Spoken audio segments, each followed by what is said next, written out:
Buckley's fully refurbished Mid-City Motel Warrnambool. 61 premium and standard rooms, all with complimentary high-speed Wi-Fi. Perfect for a family getaway, function or business overnighter. The cocktail bar and restaurant is a great place to meet and enjoy local produce from the surrounding district. Chef specials change daily and our signature seafood platter is a must. The Mid-City Function Centre is the ideal place for your next corporate or social event.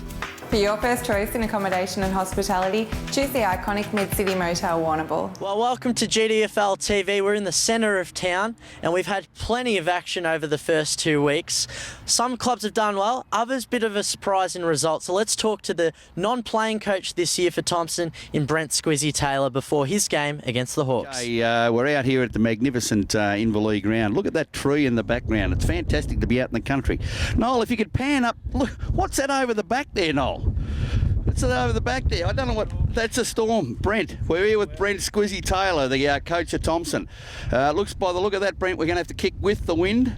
It's looking like that, but the wind is blowing that way, so hopefully it blows that away, Mitch. I'm not real good with weather, but what do you reckon? No, I'm a city boy, mate. I've got no idea to tell you the truth. The wind's blowing that way, hopefully it blows it that way. I think you're right. I think it's going away from us, mate. I don't know. We'll soon find out. I think Carrara and East Geelong are in trouble. Yeah, they might be. They might be. Righto. Squiz, last week we played probably unsociable footy where we tackled hard and boxed Bannockburn up, and it worked for a long time. On this ground here today, it's a big wide open ground. We're going to have to force it into a pocket and try and do the same thing. Yeah, absolutely. If it's 1 point to nothing and we're 1 point at the end of the game and we win, happy with that. That's the right attitude to have. The most unsociable and nastiest we can be, the better off we're going to be, I'd reckon. Well, Hawthorn, I'm a Hawthorn supporter, and don't hold that. Yeah. And Hawthorn pretty unsociable there for a while, and they went all right doing it. Yeah. So that's one thing that we say to the players: you can choose your attack on the footy. Yeah. And each week we ask our players to choose that they do attack the footy in the right way, and you can tackle a player from his shoulder to his knee, and you can hit him as hard as you want between there. Yeah. Nothing. We don't want anything dirty or anything silly, but you can hit him as hard as you want between there, and you that's a choice. You choose to do that or not. And players that play in our side will be players that bring that to the game. Is there anyone we should look for today in the Thompson that hasn't played much footy here? We had a couple, young Wall and Matheson. Yeah, they look promising last week. So them two again, and there's another young guy, Witters, who's Sam Whitcomb, who's coming in playing his first senior game ever today, and then Fletcher played last week, another young kid.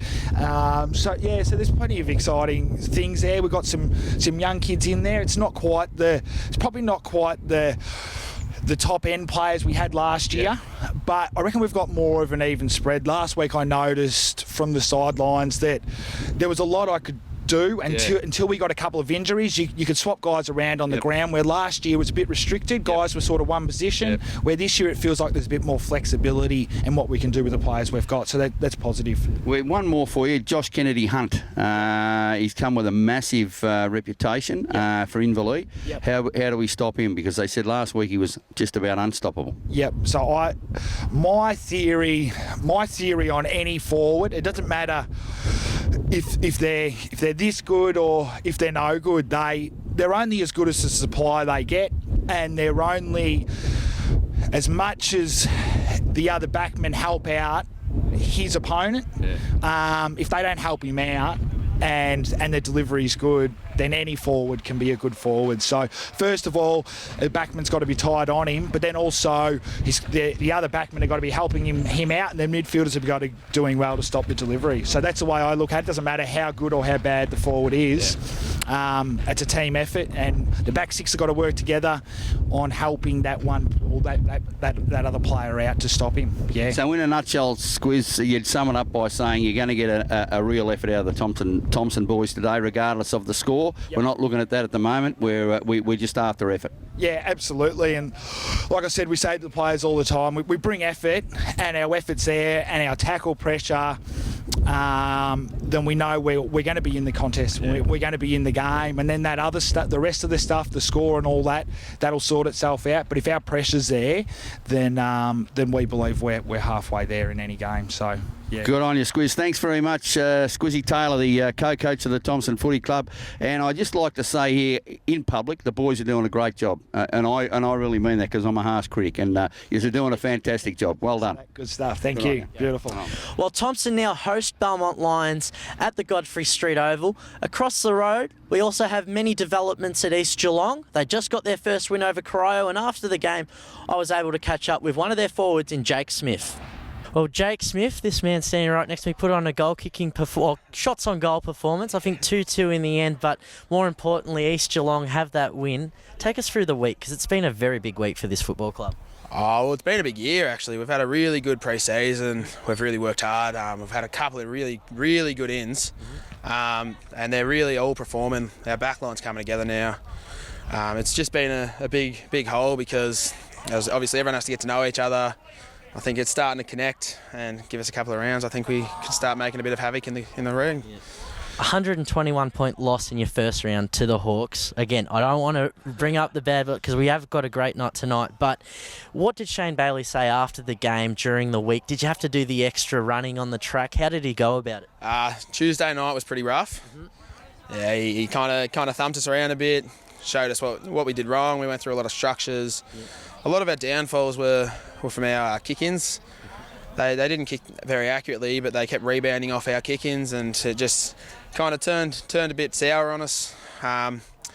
In the end, I think Shane's really picked us back up and got us on the positive side, and after the win today, I think next week's training session will really roll in. Couple of Whitley medal votes for one of your teammates today. I think Vesakuru finished with 28 disposals.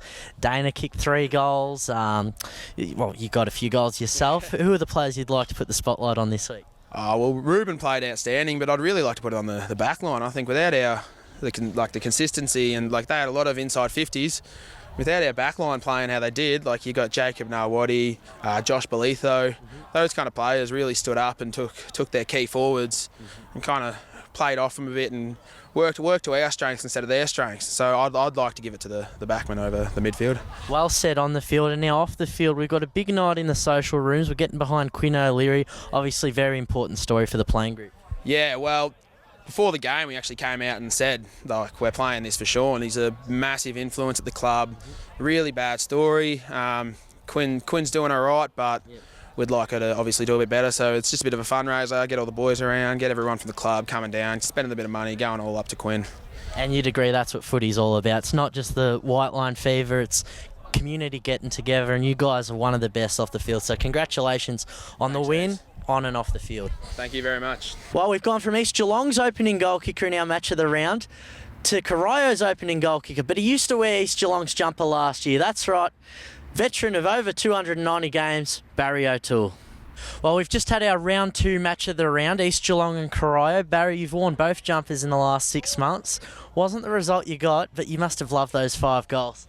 Oh, yeah, it's always good to kick a goal, but would have rather win the game, I suppose. East were just a bit too good on the day. Our boys tried hard, but just couldn't sustain it for long periods. We played some good footy in patches, 10 minutes here and there, but we just got to learn. Boys out there on the far young side, so it's going to take a bit of time. Now the ball has gone over the boundary line. We just got to play better footy for longer periods. Thanks. Yep. You're a big emphasis on the younger players at Corio. I remember you did an article with K-Rock about 2 or 3 years ago about all the talent in the junior GDFL ranks, and you see a game like today, Dylan Shelley just starred for that first half. Take us through the younger players that you want us to keep an eye on. Definitely Dylan Shelley. He's in front, doesn't go for the ball. Now the he'd free be kick leading our being best given. and fairest. Hold on, Barry O'Toole. It's not funny. Right. He's been best on both games. Against Belpo Hill last week, he's probably in the top 2 or 3 players on the ground. I think he'd be pretty aware of where the wind blows here. 80 points. He's just an outstanding player. Barry, an opportunity to kick Corio's first. Priddle coming over as well. He just gives everything he's got. Ridley Livesey. He just runs and that all day. There's just these young blokes, they don't know how to give up. They just keep going and going and going. Unfortunately, it didn't come off today, but during the year, we're going to give a few sides a few shakes, and just get as much as we can out of this year. It's not about wins. It's not about playing finals. They're probably a couple of years away from that. but it will come eventually if these guys stick together. Towards Smith, who runs away. You speak about never giving up. I believe you played one senior game in '95 that started the trend. I was only 1 year old at the time, but here you are. You still got it. But more importantly, Grubby Cations was just saying in the van, it just feels right seeing you in the red and white. When was the point you decided to come back to Corio? Play on now. I don't know. I was thinking after the season. I was thinking after I dislocated my shoulder last year. I was thinking maybe give it away, but Brett Nolan gave me a call and said, it'd be good to get you back around the young blokes and just finish off where you started. And I just love the club. I always have. He'll take the free kick. It's different circumstances from a couple of years ago, but I've always loved the club. I'm a life member there. My dad's a life member. My mum's a life member. We've just been there forever, and I think it's just a perfect way to finish. Yep. And we'll finish off this wishing you best of luck, not only with Corio, you've got game 300 around the corner. We will catch up with you before that. And Kokoda. Is this still happening? Yeah, I leave on the 21st of this month. I'm keen as to get over there. I'm sick of the training. I'm not going to be ready for it, but I'll give it my best, and I know I'll finish it. But yeah, it's something to really look forward to. We wish you the best of luck. You've been a champion in this league for 2 decades, and hopefully off the field 2 decades more, maybe. Who knows? Well, thanks, mate. Well, there you have it. What a historic weekend that was in round 2. Lightning, of course, blemished some of the games. But one thing we want to explain to the community is that our cameramen could not complete some of their games. That was our decision as a league and as Music Workshop WorkSafe agreement. But it's all positive going forward, and we'd like to wish you all a happy Easter going into the break. Smiths Holden and Blood Suzuki proudly supporting the GDFL and Netball League. For all your car needs, whether it's sales or service, think Smiths Holden and Blood Suzuki. There has never been a better time to buy a new or used car, so kick a goal today with a Holden or Suzuki deal that's just right for you. Smiths Holden and Blood Suzuki, River End, Mirabel Street, Geelong, 5222 888.